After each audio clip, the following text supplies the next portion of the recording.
세상에 떠도는 기묘한 괴담들. 첫 번째 이야기. 저승사자가 꿈에서 나에게 미안하다고 했던 이유. 저희 집은 아버지와 어머니, 그리고 저와 여동생이 있어요. 오래전 아버지는 건설 쪽에 일하셔서 해외로 출장을 가셨지요. 제 동생은 할아버지가 있는 마산으로 갔고요. 그 당시 제가 5살이었다고 하더라고요. 서울의 방한칸인 곳에서 어머니와 저만 살았어요. 옆 동네에 애가족 분들이 사셨고요. 어머니는 이모와 함께 옷장사를 하셨어요.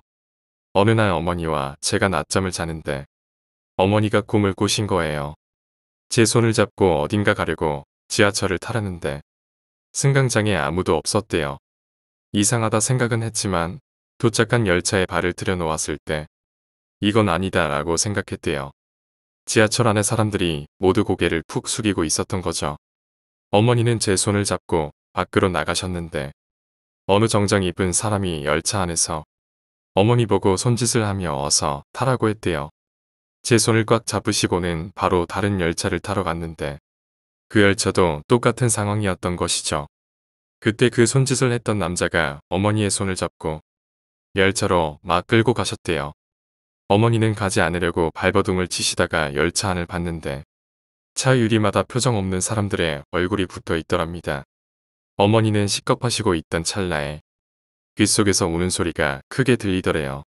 자세히 들어보니 제가 우는 소리여서 정신을 차리고 보니 옆에서 저는 울고 있었고 집안은 연탄 냄새로 가득 차 있었던 것이죠. 밖에서는 외가 쪽 사람들이 절 보러 왔다가 연기 나는 것을 보고 급하게 달려왔다 하더라고요. 그 다음에 집은 홀라당 타버렸고 저와 어머니는 마산으로 집을 옮겨서 살았답니다. 친지분들은 제가 울어서 어머니와 제가 산 게 아니냐는 말도 많이 하셨지만 전 어머니 덕에 지금껏 잘 크고 자랐다고 생각합니다. 예전에 그런 일이 있은 후에 지금까지 뭐 하나 부족한 거 없이 살고 있었습니다. 아버지도 일이 잘 해결되어서 다 같이 91년에 서울로 올라와 강남에 아파트도 샀고 풍족하게 고등교육까지 받으며 살았지요.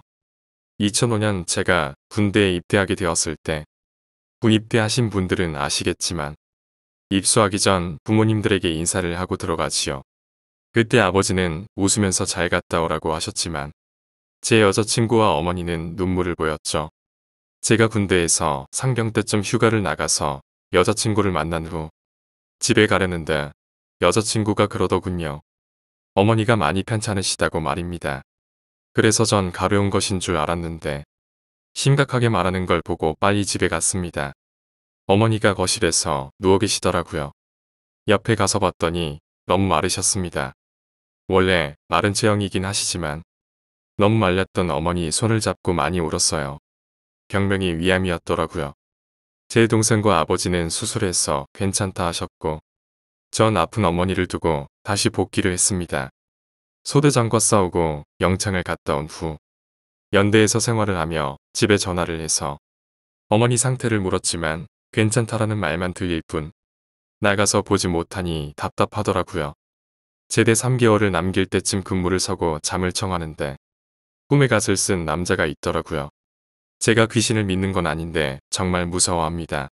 정말 무서워서 가만 보고 있는데 제 앞에 와서 절을 하더라고요. 그리고 미안하다는 말만 계속합니다. 어리둥절한 상태에서 뭐가 미안하냐고 물었더니 어머니를 데려가야 한다고 하더군요. 그래서 안 된다고 했지만 계속 미안하다는 말만 하고 사라졌습니다. 잠에서 깨고 너무 무섭고 두려워서 밤을 새웠고 그 다음날 자대로 어머니가 위독하시다는 연락이 왔고 바로 휴가를 받아 서울로 갔습니다. 친지분들 모두가 병원에 계셨고 어머니는 링거를 맞으시며 통증을 줄이고 서서히 돌아가시게 하는 거라더군요. 어머니는 간신히 숨만 쉬시면서 제 손과 제 동생의 손을 잡으시고 돌아가셨습니다. 장례식이 끝날 때까지 엄청 울었지요. 그때 살짝 잠이 들었을 때 또다시 갓을 쓴 남자가 찾아왔습니다. 어머니의 언니인 이모도 데려가야 한다고요. 이모도 암이셨거든요. 근데 수술도 성공적이었고 항생제도 잘 버티셨는데 또 데려간다니 억장이 무너지더군요. 이젠 무섭지도 않았습니다. 화내고 욕도 하고 했는데 미안하다는 말과 어머니와 이모님이 돌아가셔야 제 수명이 늘고 집에 복이 찾아온다고 하더라고요. 말도 안 되는 상황에 말도 안 되는 말만 듣고 깨어나 다른 병원에 계신 이모에게 찾아가 봤지만 이모도 돌아가셨습니다. 그 다음부터는 지금까지 나타난 적도 없고 지금은 정말 잘 살고 있습니다. 직장도 좋은 직장을 얻고 결혼도 하고 아버지와 동생도 나쁜 일 없이 모든 일이 잘 되고요. 한 번 용한 무당을 할머니께서 찾아갔는데 제가 들은 말과 똑같다 하더라고요.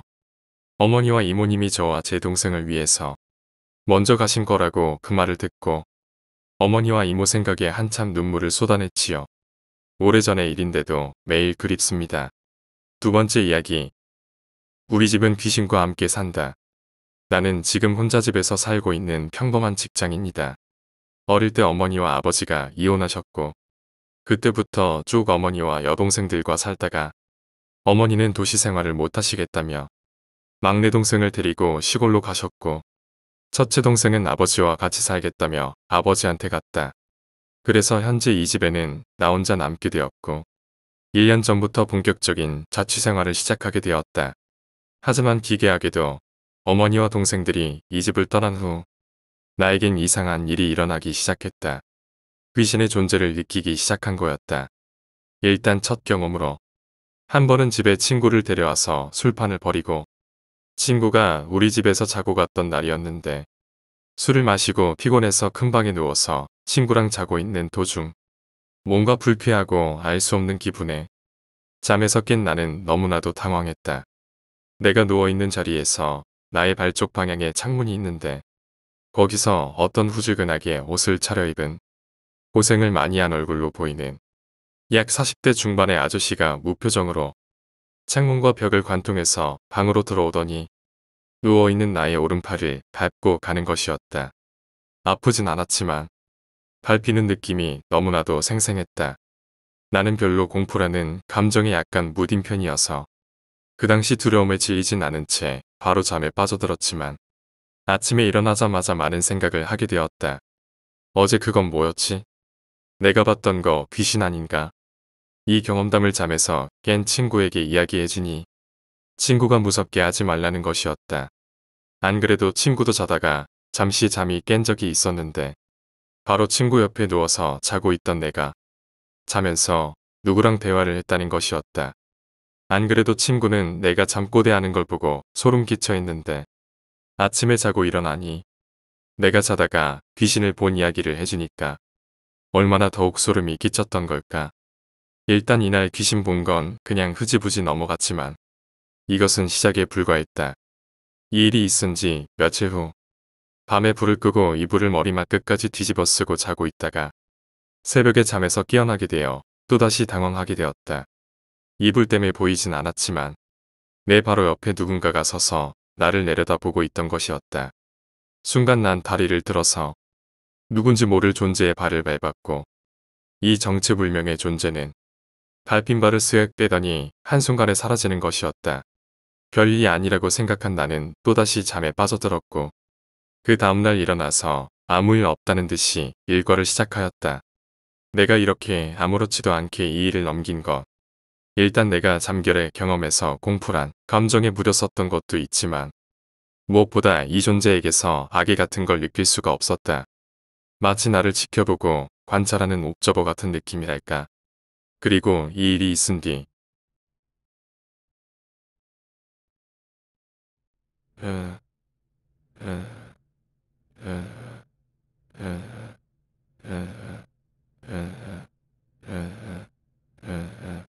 어느 때와 다름없이 역시 밤에 잠을 자고 있던 도중 새벽에 잠깐 잠에서 깨었다.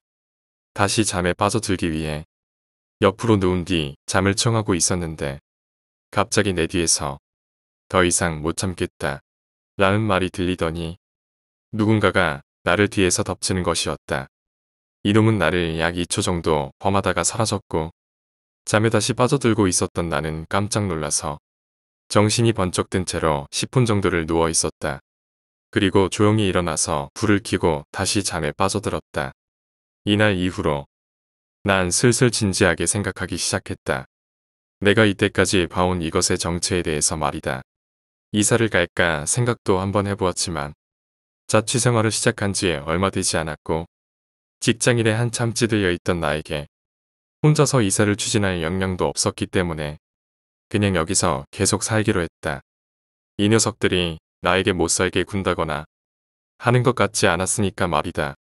이날 이후로 불을 켜고 자고 있다가 잠에서 깨니 왁스로 머리를 꾸미고 스타일리시하게 차려입은 내 나이 또래로 보이는 녀석이 나를 바라보다가 내가 눈을 한번 깜빡이자 사라졌던 일.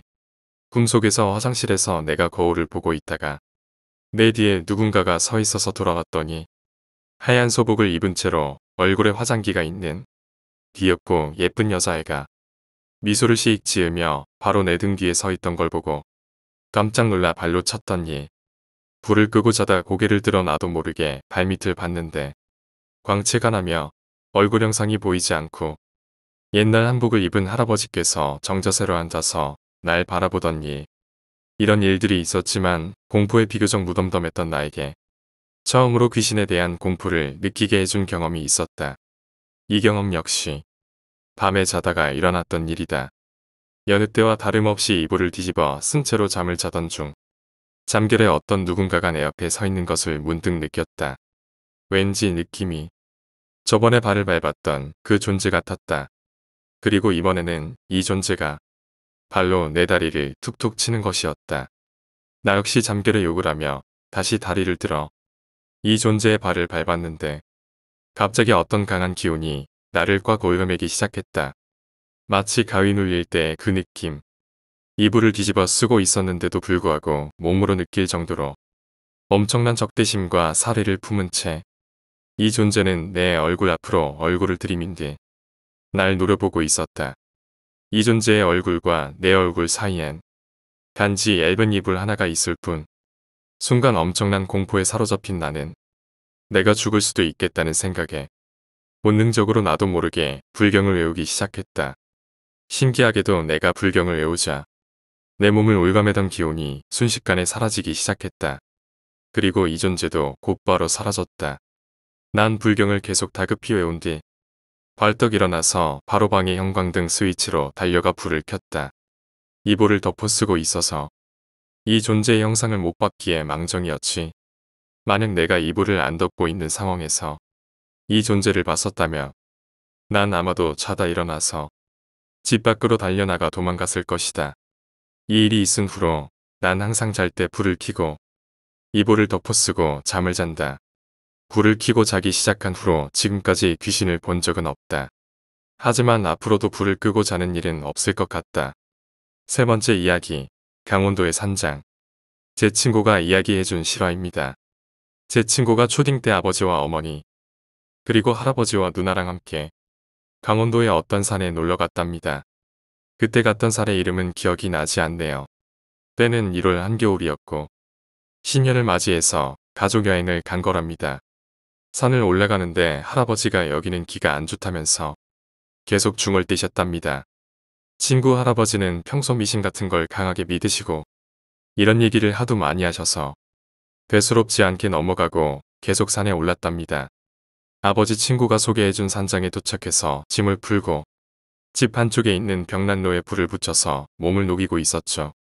당시 그 산장의 모습을 묘사하자면 갈색 톤의 나무로 지어졌고 엄청 낡고 오래된 2층짜리 산장이었습니다. 전기도 안 들어와서 가전제품이라곤 아무것도 없고 벽난로에 소파 하나 달랑 있었답니다. 친구가 말하기를 중세 유럽에서나 있을 법한 산장이었다는군요. 주변엔 아무것도 없고 큰 나무들만 뺑빽하게 있었습니다. 처음엔 가족 모두 이런 곳에 데려온 아버지에게 불평을 토해냈지만 벽난로를 피워놓으니 꽤 아늑하고 따뜻해서 금세 적응했고 편안하게 앞들에서 바베큐 파티도 하고 즐겁게 하루를 보냈답니다. 근데 할아버지만 계속 여기에 기가 안 좋다며 빨리 가자고 했습니다. 가족들 모두 할아버지 말은 그냥 그러려니 해서 아무도 신경을 쓰지 않았답니다. 어느새 밤이 찾아오고 또다시 굵은 눈이 내리기 시작했습니다. 전기가 안 들어오는 곳이라 어두워서 할 수 있는 게 없어 일찍 자야 했답니다. 그렇게 벽난로 앞에 모여 자고 있는데 한밤중에 누군가가 문을 두들기더랍니다. 쿵쿵거리며 낡고 오래된 문이 묵직한 소리를 냈고 친구 아버지가 먼저 소리를 듣고 일어나서 물었습니다. 누구세요? 라고 물었지만 5초간 정적이 흐른 뒤 또 문을 두들기더랍니다. 아버지는 고개를 갸우뚱거리며 이 시간에 찾아올 사람이 없는데 하고 문을 열어주려 하는 순간 안 된다. 문 열지 마라. 라고 할아버지가 소리를 질렀습니다. 그 소리에 가족 모두 놀라서 깨어났고 무슨 일이냐며 홍비백산 한가운데 아버지가 문을 여셨답니다. 문 앞에는 아무도 없었고 눈이 섞인 찬바람만 들어와서 켜져 있던 벽난로가 꺼져버렸습니다. 벽난로의 불이 그렇게 쉽게 꺼질 수가 없는데 이상하게 한 번에 꺼졌답니다. 아버지는 뭐야? 바람이었나? 하고 대수롭지 않게 넘어갔지만 할아버지는 계속 아이고만 애가 문 열지 말라 않겠나? 라고 하시며 머리가 하얀 여자가 산장 안에 들어왔다고 노심초사하시면서 저 여자 때문에 무섭다며 벌벌 떠셨습니다. 아버지는 노망이 나신 게야 라고 하셨고 친구랑 친구 누나는 무섭기도 하고 저런 할아버지가 짜증났다고 합니다. 그리고 이상하게도 더 이상 벽난로에 불이 붙지 않았고 가족은 밤새 추위에 벌벌 떨며 밤을 보냈답니다. 다음날 아침 빠르게 짐을 챙기고 밖으로 나와서 집으로 갔답니다. 그때는 몰랐는데 나중에 친구 아버지가 친구에게 해준 말이 그날 아침에 산장문을 열고 나와서 보니 빽빽한 소나무 숲에서부터 산장문의 앞까지 맨발로 밟은 듯한 발자국이 쭉 나 있었답니다. 그런데 이상하게 온 발자국은 있는데 간 발자국이 없었더랍니다. 더 이상한 건 그날 밤 눈이 내려 분명 발자국이 눈에 지워졌을 텐데 발자국도 안 지워지고 선명하게 찍혀 있었다네요. 정말 친구 할아버지의 말대로 산장 안으로 무언가가 들어왔던 걸까요? 내 이야기, 와이프에게 욕설을 하는 남편. 가게는 아직 한산했다. 남편은 나에게 또 신경질을 부리고 있었다. 남편은 삼겹살집으로 돈이 좀 모이자 다른 사업도 해보겠다며 손을 벌렸고 그게 실패해 빚만 잔뜩 얻었다. 이후로 가게에 손님이 없으면 툴툴거리며 이곳저곳 시비를 걸었다. 남편이 나에게 욕설을 내뱉어도 그러려니 하곤 했지만 이제가 또를 지난 아이가 감기에 걸렸을 때의 일까지 끄집어내면 마음이 정말 아팠다. 예전에 아이가 감기에 걸려 열이 올랐을 때 놀란 나는 따뜻하게 하면 감기가 떨어질까 싶어 이불로 꽁꽁 감싸 보일러까지 올렸다. 그런데 그것으로 열이 더 올라 아이의 눈이 뒤집히며 경련까지 일으켰다. 늦은 밤이어서 결국 구급차를 불렀고 응급실 치료 비용으로 많은 비용이 나왔다.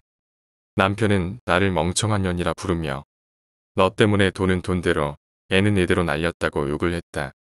이후 나는 그 이야기가 나올 때마다 그저 죽을 죄를 지은 기분으로 아이를 바라보았고 다음번엔 꼭 물수건으로 몸을 닦아주리라 생각했다. 저녁 시간이 되자 손님들이 들어왔다. 인건비를 줄이려고 알바생 없이 남편과 내가 일을 모두 하는데 오늘따라 손님이 무척 많았다. 남편은 들뜬 표정으로 바쁘게 움직였고 나도 땀을 뻘뻘 흘리며 바삐 움직였다. 평소에도 손님은 있었지만 오늘처럼 가게가 꽉 찬 적은 없었다. 한 손님이 빠지기가 무섭게 다음 손님이 들어왔고 불판도 몇십 개나 갈아댔는지 셀 수가 없었다. 한창 바쁘게 일하고 있는데 갑자기 아기의 울음소리가 크게 났다. 손님들은 불쾌한 표정으로 소리 나는 쪽을 쳐다보았고 남편은 나를 향해 눈살을 찌푸렸다. 서둘러 아이에게 가자 아이 머리가 불덩이 같았다. 물수건으로 이마와 몸을 닦아보며 열심히 달랬지만 나아질 생각을 안 했고 손님들은 주문이 안 나온다고 불평을 했다. 남편은 급한 대로 일을 하면서 나에게 멍청한 년아 가게 다 말아먹을 생각이야 라며 욕설을 했다. 빨리 아이의 열을 내리는 게 급했던 나는 결국 아기 몸을 흠뻑 적신 물수건으로 닦아내고 고기를 저장하는 큰 냉동고에 아이를 넣었다. 울음소리는 더 이상 들리지 않았고 손님 시중을 들던 남편도 더 이상 무어라 하지 않았다. 손님은 계속 들어왔고 고기를 굽는 더운 열기에 우리는 온몸이 흠뻑 젖어버렸다. 한참이 지나고 늦은 시각 마지막 손님이 나가고 우리는 기진맥진해서 쓰러졌다. 이렇게 손님이 가득했던 날은 처음이었고 오늘 매상은 엄청났다. 오늘부로 남편의 욕설이 사라질지도 모른다는 생각을 하고 있는데 어쩐지 무섭고 불안한 생각이 들었다. 끈덕진 고기 냄새가 무서운 죽음의 흔적이 된 것 같은 느낌이 들었을 때 나는 화들짝 놀라 부엌으로 달려갔다. 그리고 냉동고 앞에 서서 유난히 크고 무거운 냉동실 문을 열었을 때 나는 그대로 쓰러져 버렸다. 안에는 이제 갓 돌을 지난 아기가 냉동실 문으로 간신히 기어간 채로 얼어 죽어 있었다. 네 번째 이야기. 기괴한 머리카락. 그동안 살면서 여러 번 가위를 눌렸었는데 그 중에 가장 기억에 남는 것 한 가지만 말해볼게요. 어느 날 새벽에 잠이 깼어요. 발가락이 너무 간지럽더군요. 그래서 긁으려고 손을 뻗는데 눈동자 빼고는 몸이 미동도 않더군요. 마음은 손을 뻗어서 긁고 다시 자고 싶었죠. 별 수 없이 발 쪽을 누운 채로 봤더니 웬 까만 털뭉치가 위쪽에서부터 늘어뜨려진 채로 제 발끝을 살랑살랑 간지르고 있더군요. 뭐지? 라고 생각했고 제 시선은 길게 늘어진 검은 털뭉치 위쪽으로 옮겨졌죠. 그런데 머리가 아주 긴 사람이 천정에 거꾸로 서 있더군요. 그래서 늘어진 머리카락이 제 발끝을 간지르고 있던 거였어요. 근데 제가 그걸 본 순간 조금씩 제 머리 쪽으로 걸어오기 시작하는 겁니다. 제 발끝에서부터 말이죠. 숨이 막히고 심장은 뛰는데 얼굴이 마주치는 순간 비명을 지르며 일어났고 그 길로 PC방 가서 날 샜습니다. 다시 방에 들어가서 누울 용기가 안 나더군요. 다섯 번째 이야기. 친구의 비밀.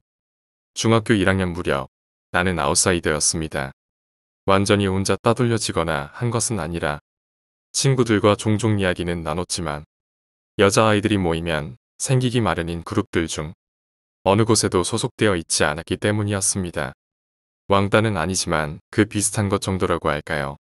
말을 건네면 다들 받아는 주지만 그렇다고 내가 먼저 다른 아이한테 말을 거는 일은 없었습니다. 아웃사이더 생활을 해봤던 사람이라면 내 심정을 이해할지도 모르겠습니다. 그저 다른 사람에게 관심이 없던 것뿐이었습니다. 같은 반 친구들 이름도 다 기억하지 못해 종종 이야기하다가 당황할 때도 잦았습니다.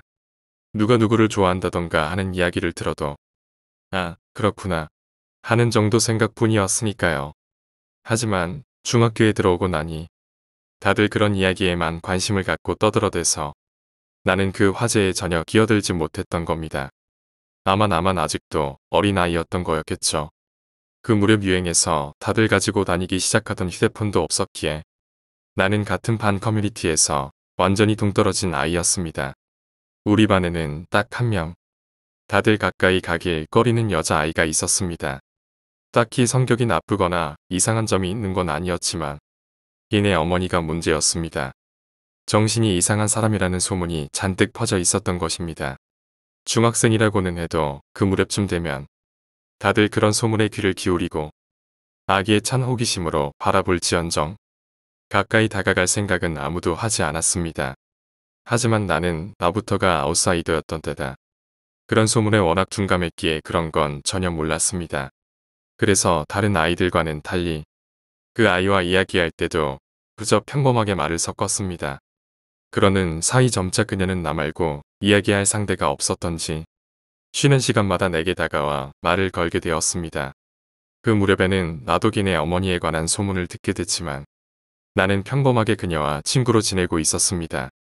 그 아이에게 친구가 나뿐이었던 것처럼 내게도 친구라곤 그녀뿐이었으니까요. 아마 필시 그녀도 그걸 은연중에 알아차리고 안심하고 있었던 거라고 생각합니다. 나는 그 아이와 온갖 이야기를 했지만 가족에 관한 이야기만은 꺼내지 않았습니다. 아마 나도 그 아이도 의도적으로 그 화제를 피하고 있었던 것 같습니다. 내가 그 아이와 친해진 후에도 나는 종종 그 아이의 어머니에 관한 이야기를 듣곤 했습니다. 한밤중에 집 근처를 지나가노라면 괴성이 들려온다느니 도둑 고양이를 잡아 집 안으로 질질 끌고 갔다느니 신흥 종교에 푹 빠져 제정신이 아니라느니 남편을 자살로 몰아넣었다는 둥 어느 것이 진짜고 어느 것이 거짓인지 알 수 없을 정도로 소문이 난무했습니다. 그 중에는 아무 근거 없는 험담도 분명 섞여 있었을 겁니다. 하지만 나는 그런 소문들보다도 더 무서운 것을 그녀의 집에서 보고 말았던 것입니다. 서론이 꽤 길어졌지만 지금부터 내가 할 이야기는 그렇게 친한 친구였던 그 아이와의 인연이 끊어지게 된 이유에 관한 것입니다. 그의 여름방학이 시작되고 얼마 되지 않았던 어느 날, 그 아이가 감기 때문에 학교를 쉬었습니다. 그녀가 학교를 쉬는 건 처음 있는 일이었습니다. 나는 오랜만에 학교에서 외톨이로 남은 쓸쓸함을 느끼며 새삼 그 아이에 대한 그리움을 되씹고 있었습니다. 그때 내 머릿속에 문득 좋은 생각이 떠올랐습니다. 그 아이네 집에 프린트물을 가져다 주러 가자는 생각이었습니다. 우리 집과 그 아이네 집은 반대 방향이었기에 원래대로라면 집이 가까운 다른 친구가 프린트물을 가져다 줄 예정이었습니다. 불운하게도 그 역할을 맡았던 남자아이는 흔쾌히 내게 그 역할을 양보해 주었습니다. 너희들 사이 너무 좋은 거 아니야? 그렇게까지 말하면 뭐 어쩔 수 없지. 남자아이는 해실해실 웃고 있었으니 내심 꽤 안도하고 있었던 듯 합니다. 선생님에게서 그 아이네 집 위치를 전해 듣고 그 아이네 집으로 향했습니다. 나는 두근거리는 마음뿐이었습니다. 프린트물을 가져다 주겠다고 자청한 건 모두 호기심 때문이었으니까요. 그 아이네 집이 보고 싶다는 호기심. 설마 속만큼 두려운 곳은 아닐 거라는 생각을 내 눈으로 직접 확인하고 싶었습니다.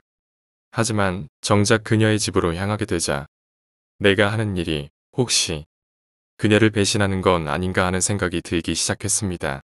그때까지는 아예 말을 하지 않았지만 분명 그녀는 자신의 가족에 관해 이야기하는 것을 꺼리고 있었습니다. 특히 나에게는 더 꺼렸습니다. 살짝 후회가 되기 시작했지만 그날 받았던 게 꽤 중요한 프린트물이었기에 전해주지 않을 수도 없었습니다.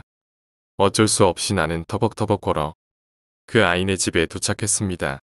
자그마한 단독주택이었습니다. 조금 오래되기는 했어도 거리 풍경에 녹아들어 있는 평범한 집을 보자 나는 조금 자신을 되찾았습니다. 분명 겉으로 보이는 것처럼 별 문제 없는 평범한 집일 거라는 생각을 하면서요. 그리고 천천히 초인종을 눌렀습니다. 2층 방 창문이 덜컥 열렸습니다. 그녀는 놀란 얼굴로 나를 보다가 고개를 안으로 쓱 들이넣었습니다. 곧이어 계단을 급히 내려오는 발소리가 들렸습니다.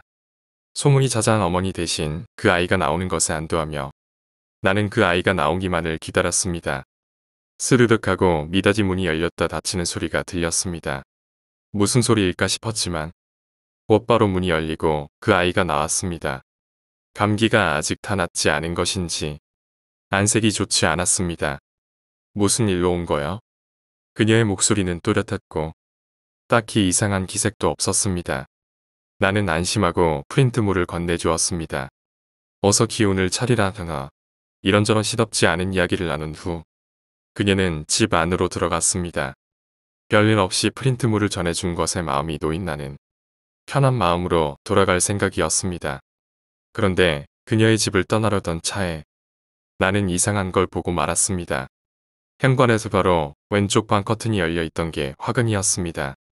아까 그 미닫이 문 소리가 들렸던 방인가 싶어 별 생각 없이 나는 곁눈질로 그 방을 쳐다봤습니다. 그게 실수였던 겁니다. 다다미가 깔린 방 가운데 몸집이 작은 여자가 양손으로 무언가를 위로 들어올린 채 휘청거리며 간신히 서 있었습니다. 마치 전구를 가는 것 같은 모습으로요. 손에 들고 있는 건 고양이였습니다. 아니, 혹시 개였을지도 모릅니다. 다만 확실히 죽은 것처럼 보였습니다. 저게 뭐지? 갑자기 그간 들어온 소문들이 생각나며 두려워지기 시작해 나는 쏜살같이 달려 도망쳤습니다. 등 뒤에서 커튼이 닫히는 소리를 들은 것 같기도 합니다. 다음 날 그 아이는 학교에 나왔습니다. 나는 어제 본 게 마음에 걸렸지만 그렇다고 그녀에게 직접 물을 수도 없어 소가리만 하고 있었습니다. 하지만 그 아이는 평소와 다를 게 없어 보였기에 나는 혹시 그저 전구를 갈고 있던 어머니를 내가 잘못 본 건 아닌가 싶을 지경이었습니다. 그러는 사이 쉬는 시간이 되어 그 아이가 다가왔습니다. 오늘은 말이야. 엄마까지 감기에 걸려서 드러누워 버리셨지 뭐야. 간접적인 이야기긴 했지만 그 아이가 자기 가족에 관해 입에 담은 것은 처음이었습니다. 나는 놀라는 한편 강한 위화감을 느꼈습니다. 그리고 점심시간이 되기 직전 4교시 그녀는 수업 도중 쓰러져 양호실로 옮겨졌습니다. 아무래도 감기가 다 낫지 않았음에도 무리해서 학교에 나왔던 것 같았습니다. 겉으로 보기에는 멀쩡해 보였지만 사실 38도 가까이 열이 올라 실제로는 움직이면 안 될 몸 상태였던 겁니다. 하지만 그 아이는 선생님의 걱정에도 불구하고 혼자서 집으로 비틀비틀 돌아갔습니다. 집은 학교 근처이니 괜찮으리라 생각하면서도 걱정되는 건 어쩔 수 없었습니다. 하지만 그녀에 관해 생각하는 사이 나는 기분 나쁜 생각 하나를 떠올리고 말았습니다. 혹시 무리를 하면서까지 학교에 온 건 학교를 쉬면 내가 집으로 찾아오기 때문은 아닐까 하는 것이었습니다. 한번 생각을 그런 식으로 하기 시작하니 모든 게 그렇게만 느껴지기 시작했습니다. 왜 평소에는 말 한마디 없던 어머니에 관한 이야기를 오늘 꺼낸 걸까? 혹시 그건 내 신경을 다른 쪽으로 돌리기 위한 건 아닐까? 그만두면 좋을 텐데 기분 나쁜 생각은 마치 증식하는 것처럼 계속 늘어만 갔습니다. 어제 들었던 커튼 소리. 그건 혹시 2층에서 날 내려다보던 그 아이가 닫은 커튼 소리였던 건 아닐까? 그런 의문들 속에서도 우리 둘 사이는 한동안 그대로 유지가 되었습니다. 그 아이의 어머니가 어떤 사람이든 그녀는 그녀고 내게 있어 좋은 친구라고 생각했기 때문입니다.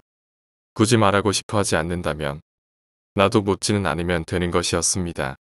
그런데 12월이 되고 얼마 지나지 않아 그녀가 또 학교를 쉬었습니다. 선생님은 또 감기에 걸린 것 같다고 말했습니다.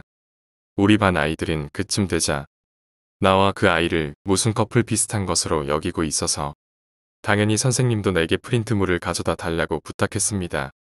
그 무렵에는 조금씩 그녀도 다른 아이들과 이야기를 하게 되었고 이전만큼 기피의 대상은 아니었습니다.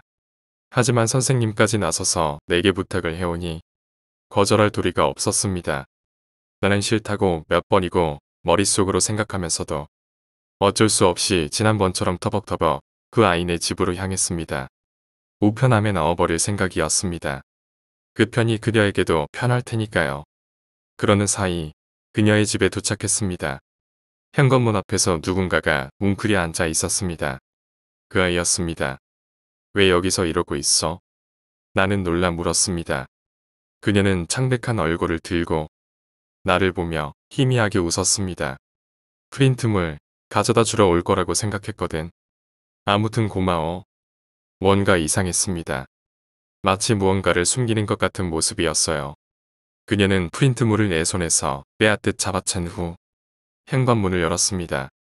그리고 그 순간 갑자기 프린트물로 입을 막더니 토하기 시작했습니다. 그리고 그 아이는 다시 웅크려 앉았습니다. 손에 든 프린트물은 토사물로 잔뜩 더러워져 있었고 옷도 엉망진창이었습니다. 이렇게 된 이상 더 이상 그녀를 혼자 내버려 둘 수 없었습니다. 나는 현관으로 고개를 돌려 그 아이의 어머니를 부르기 시작했습니다. 실례합니다. 안에 누구 안 계신가요? 라고 말하자 친구가 말했습니다. 부탁할게. 나는 괜찮으니까 그만해. A는 눈물 고인 눈으로 부탁했지만 나는 가슴속에서 솟구치는 우정이라고 할까. 모기 같은 것에 불타고 있었습니다. 이렇게 아픈 그녀를 그냥 내버려 둘 수 없었던 것입니다. 어머니가 어떤 사람이든 우리는 친구라고 굳게 믿고 있었으니까요. 하지만 집 안에서는 아무런 반응이 없었습니다. 나는 초조해짐과 동시에 그녀의 어머니에게 강한 적개심을 느끼기 시작했습니다. 딸이 이렇게 아픈데 어머니라는 사람이 도대체 뭘 하고 있는 거냐면서요. 그 아이의 만류에도 불구하고 나는 집 안으로 들어섰습니다. 실례합니다. 라고 말했지만 여전히 아무런 반응이 없습니다. 어쩔 수 없다고 생각한 나는 우선 그 아이가 토한 걸 치우기로 했습니다. 그리고 무언가 닦아낼 도구를 찾기 위해 현관 맞은편에 보이는 복도 끝 화장실 쪽으로 향했습니다. 그런데 무슨 소리가 들려왔습니다. 복도 왼쪽, 지난번 내가 봤던 그 미닫이 문이 달린 방에서였습니다. 역시 이 안에 있는 건가? 친구를 위한 마음 때문에 두려움이 사라져 있던 상태였기에 나는 과감히 그 미닫이 문을 열어 제꼈습니다. 결과적으로 말하자면 그 아이의 어머니인 듯한 여자는 있었습니다. 지난번과 같은 포즈로 역시나 죽은 고양이를 들어올린 채였습니다. 하지만 그런 괴이한 모습이 별거 아닌 것처럼 느껴질 정도로 더욱 두려운 것이 그 방 안에 있었던 겁니다. 문을 열었는데도 그 아이의 어머니는 내 인기척조차 느끼지 못하는 것 같았습니다. 그 손에 들린 고양이를 따라 내 시선은 천장으로 향했습니다. 그리고 그 방 천장에는 커다란 얼굴 하나가 붙어 있었습니다. 눈, 코, 입. 딱 그것만요. 눈썹도 머리카락도 없었습니다. 그저 가죽으로 만든 가면이 천장에 붙어 있는 것 같은 모습이었습니다. 너무나도 충격적인 광경에 나는 정신을 잃을 것만 같았습니다. 갑작스러운 충격 때문에 뇌가 제대로 된 판단조차 내리지 못해 나는 소리도 못 지르고 그 자리에 멍하니 서서 그것을 바라보고 있을 뿐이었습니다. 만든 걸까, 저걸?